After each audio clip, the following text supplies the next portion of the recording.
Hello all, welcome to another endgame study of the Solving Harder Studies to Improve Chess Calculation series.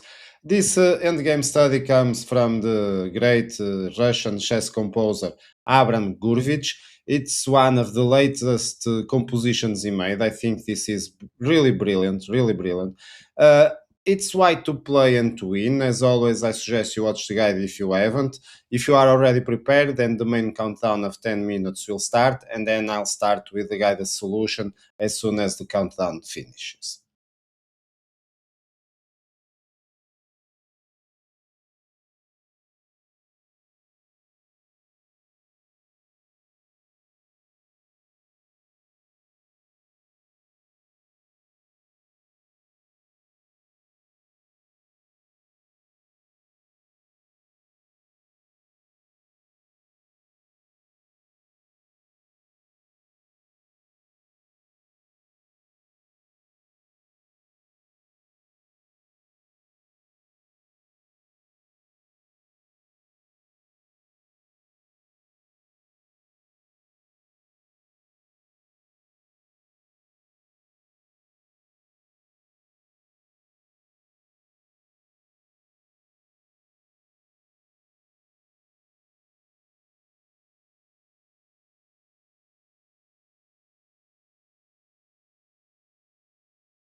And here we are, okay. The first move, I think, more or less we can find it, it's to play bishop g8, exclamation mark. The idea is we are threatening the rook. At the same time, we have some mating ideas around over here because of the position of the black king, a bit cornered on the way by the pawns. So what's going on exactly? So for win, of course, we need to keep our pawn because otherwise if we lose the pawn then we just have a rook and a bishop against a rook, so it becomes hard, okay. And also we are going to deal with the possible advance of the b pawn from black, so black is playing around also with the b pawn, and so more or less we need to both protect the pawn and probably because the king is so bad place over here go for a checkmate. And probably because you are seeing the checkmate, you may tend to go with this rook a8 idea. So what are we expecting over here? Something like to remove the king from the checkmate threat, because let me show you here. If the king goes to the side, it will be checkmate. The king will protect the pawn will control the escape square from the enemy king, and so it would be checkmate. So the idea may be, okay, now the king takes the pawn, and I simply remove my king, so check. The king only has one square, b3, and now I can fork the skewer the rook. So when the rook goes away, I simply take it and whatever. From here, I think it's easy to see. Even if I need to sacrifice my bishop for the pawn, doesn't matter. I don't need to do that, but doesn't matter. I will win it with the rook alone, so it will be easy. So, but the problem is if we are going to try this maneuver of rook a8, black can simply advance the pawn. And you may think, okay, but now I can pin the pawn, and because the rook is on the other side, yes, but whatever. I can take the pawn either with the king or the rook. And as you can see over here, what can white do anymore? So it's a draw because at least I am connecting with the pawn. The white pawn is already out, so maybe something simple like this one. As you can see, it won't happen for white to win over here. And so after we conclude that going with the rook a8 it's not possible, then you may also think, okay, I go with bishop b1 attacking the rook, then I can protect the pawn or play something tricky with a check, something around these ideas. But the problem is black can simply do one simple defense. It is to advance the pawn, both taking over of all the checkmate threats at the same time. Oh yes, I am going to lose the rook, so whatever. Try to win from here, okay? Because now, let's say we need to control the promotion square of the pawn, and the king will arrive. So no matter what you do, it's going to end up with you being needing to sacrifice the rook. So after a while, you need to sacrifice the rook, or you just give checks, but you are not going to be able to checkmate, of course, and black gets a draw from here. So after seeing that this doesn't work, of course, the good idea is to go with the bishop g8. And now the rook moves to b2, and this is the first moment for you to have an extra countdown, 1 minute. If you need more, pause, and then I'll catch you up to resume with the continuation of the solution.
And before revealing the interesting move from white over here, let's see other options. What happens if we take, for example, the pawn. Of course, we can't take the pawn because then we fall into this checkmate. And other ideas, like for example, going with the rook g2. Let me go here with rook g2. So trying to create some stalemate pattern. How, may you ask?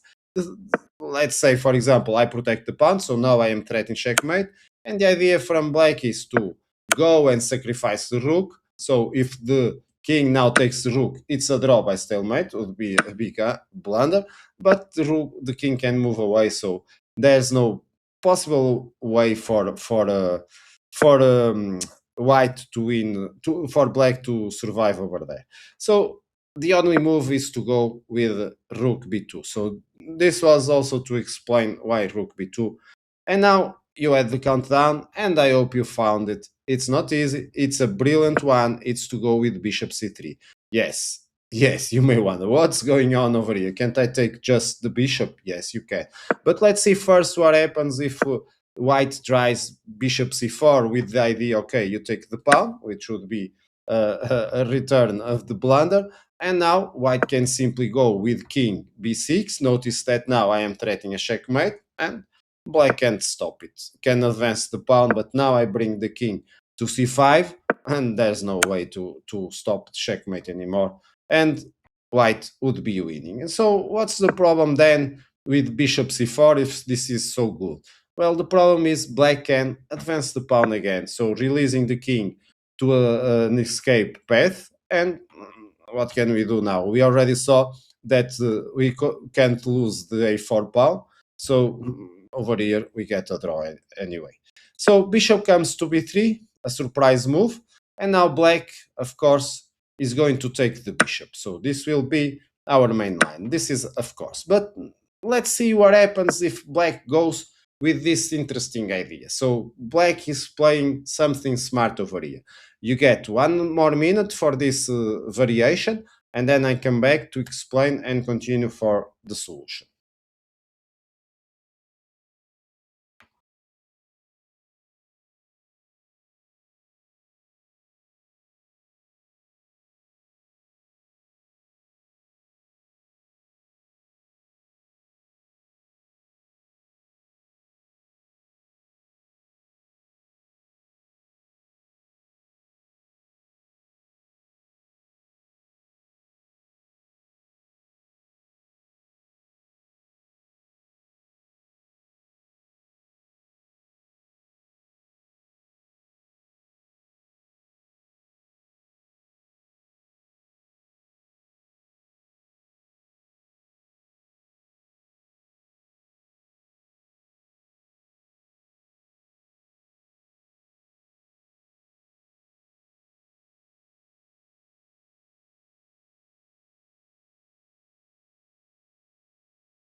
Yeah, just the second move from black, and we are already discovering the richness of this endgame study.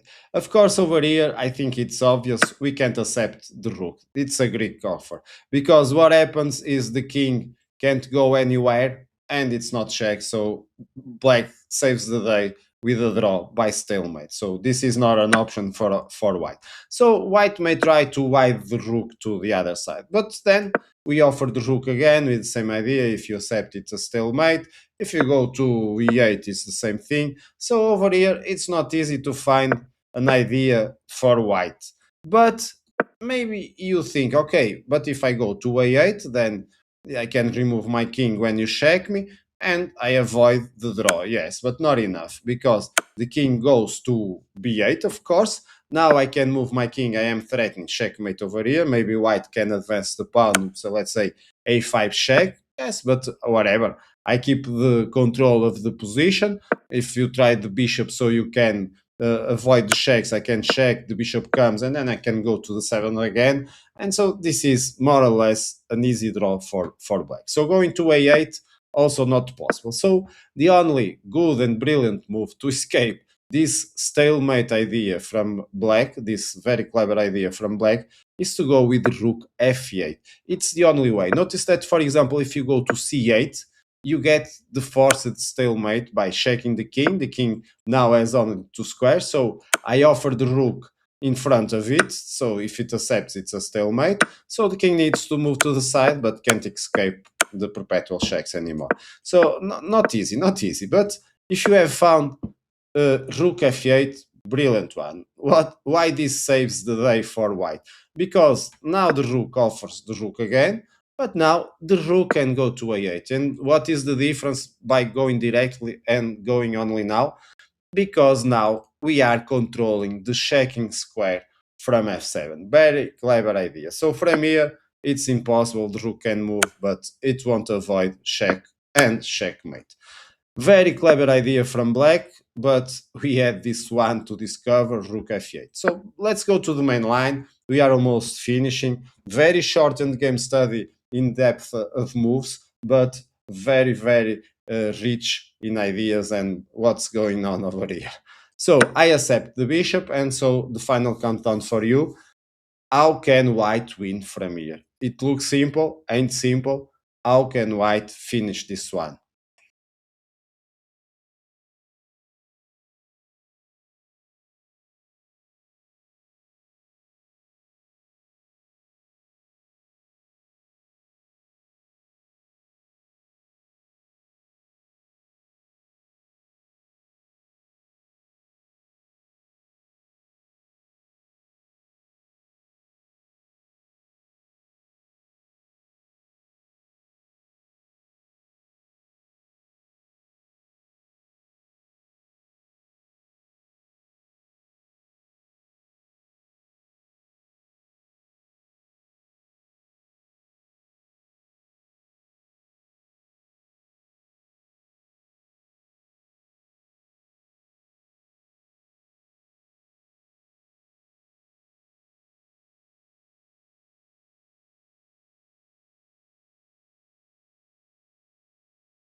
And let's go for the final blow from white. Hope you have found it. It's a brilliant idea. It's a brilliant move. We already saw it before, but not on this timing.